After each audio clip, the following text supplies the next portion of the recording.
Ya, halo teman-teman, selamat datang di Salda Media. Pada kesempatan kali ini kita akan melanjutkan pembahasan soal pemeliharaan kelistrikan sepeda motor kelas 11 TPSM. Kali ini kita akan membahas sesi keempat ya teman-teman. Sebelum kita lanjutkan pembahasan kita kali ini, alangkah lebih baiknya silahkan teman-teman like, subscribe, dan klik tanda loncengnya terlebih dahulu supaya teman-teman tidak ketinggalan dengan video-video pembelajaran dari kami. Ya, langsung saja teman-teman, kita mulai pembahasan soalnya. Kita lanjutkan ke nomor 16. Untuk mengisi kembali energi listrik pada baterai yang telah terpakai sehingga baterai selalu dalam kondisi penuh, fungsi dari titik-titik-titik. Nah, kita perhatikan pada gambar. Di situ ada gambar rangkaian, ada gambar mesin, kemudian ada gambar rectifier, kemudian ada gambar baterai. Ini maksudnya adalah ini gambar proses pengisian energi listrik pada baterai ya, yang proses pengisiannya ini di situ ada gambar mesin, di situ maksudnya adalah sebagai sumber listriknya. Ada komponen alternator di situ, kemudian ada rectifier ini sebagai penyearah, kemudian ada baterai yang fungsinya sebagai penyimpan energi listrik, berfungsi untuk menyimpan energi listrik. Komponen ini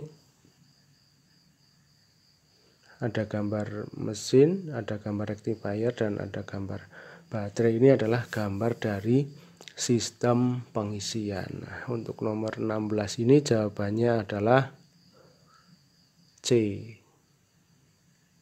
Selanjutnya nomor 17. Komponen sistem pengisian pada sepeda motor terdiri dari titik-titik. Nah, kita kembali ke gambar yang tadi. Ini adalah gambar komponen sistem pengisian ya. Ini ada gambar mesin, ada gambar rectifier, dan ada gambar baterai. Nah, gambar mesin ini yang dimaksud di sini ini adalah pada bagian yang saya tunjuk ini, bagian blok mesin sebelah kiri ini terdapat komponen alternator. Nah, di mana komponen alternator ini adalah berfungsi sebagai pembangkit energi listrik. Nah, kemudian energi listrik yang dihasilkan oleh alternator ini disearahkan oleh rectifier. Nah, kemudian setelah disearahkan oleh rectifier, energi listrik yang dihasilkan kemudian disimpan pada sebuah baterai yang nantinya energi listrik ini digunakan untuk komponen-komponen pada sepeda motor, terutama komponen elektronik atau komponen kelistrikan yang memerlukan energi listrik untuk pengoperasiannya ya. Jadi untuk soal nomor 17 ini jawabannya adalah C, alternator, regulator rectifier, dan baterai. Selanjutnya nomor 18. Pada sepeda motor terdapat komponen yang mampu merubah gerak putar menjadi energi listrik, yaitu titik-titik. Nah, ini pada gambar ini adalah gambar sebuah komponen alternator pada sepeda motor matic ya. Terletak, kalau di sepeda motor matic ini letaknya di sebelah kanan ya, pada sebelah kanan mesin. Alternator ini terdiri dari dua komponen utama ya. Komponennya adalah rotor dan stator. Ya, ada dua komponen utama, rotor dan stator.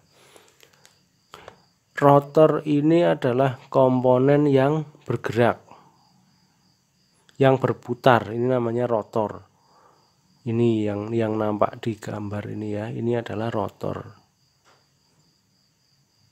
Nah, di dalam rotor ini, di pinggir-pinggirnya ini ada magnet. Ada magnet permanen ya. Kemudian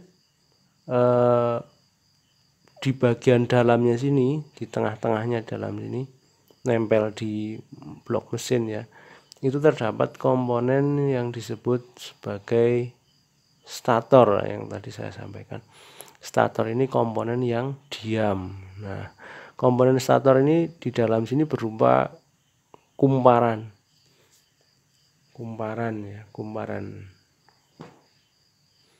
atau spool.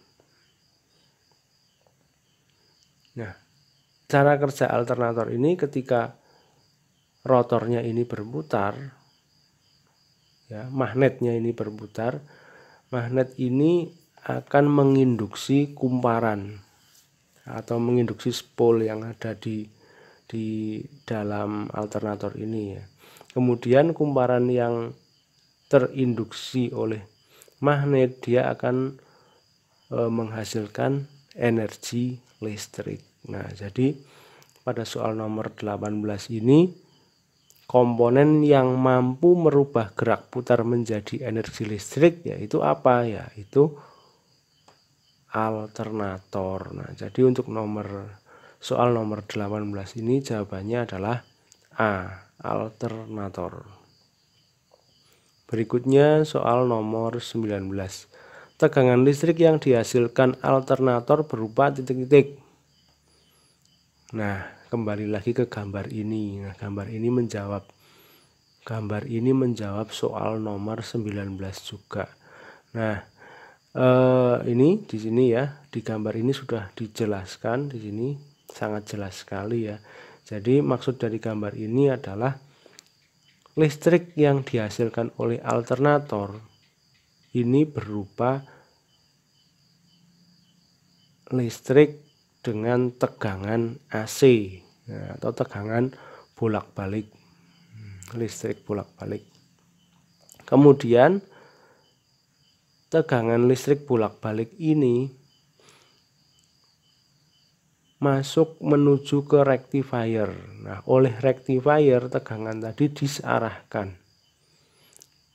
Nah, keluar dari rectifier ini sudah menjadi tegangan listrik DC atau searah yang selanjutnya disimpan di dalam baterai. Nah, ini jadi untuk soal nomor 19 jawabannya adalah B, tegangan AC. Selanjutnya nomor 20. Di dalam alternator terdapat kumparan atau lilitan kawat. Apa nama kawat tersebut? Titik. Nah, ini ada gambar, ada sebuah gambar.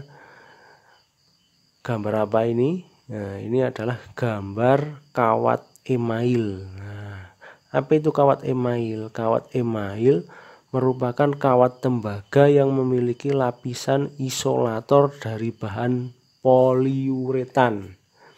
Material poliuretan ini memiliki ketahanan suhu hingga 155 derajat Celcius. Jenis kawat ini biasanya dipergunakan pada peralatan seperti trafo, motor listrik, peralatan elektronik, koil atau kumparan, dinamo dan lain-lainnya. Nah, ini adalah kawat email. Kawat ini yang digunakan untuk bahan lilitan kawat atau kumparan. Nah, ini kawat tembaga ini ya. Ini kawat tembaga tapi dilapisi oleh lapisan atau ada coatingnya. Dilapisi oleh lapisan yang terbuat dari bahan poliuretan. Bahan ini fungsinya adalah sebagai isolator. Maksudnya supaya ketika ini digulung, dililit seperti ini tidak saling terhubung. Dan juga bahan poliuretan ini tahan dengan panas. Ya, jadi ketika di dalam mesin itu suhunya sangat tinggi, lapisannya tidak meleleh. Jadi jawaban untuk soal nomor 20 ini jawabannya adalah D, kawat email. Ya, baiklah teman-teman, untuk sesi kali ini cukup sampai di sini. Sampai jumpa lagi di video berikutnya. Terima kasih.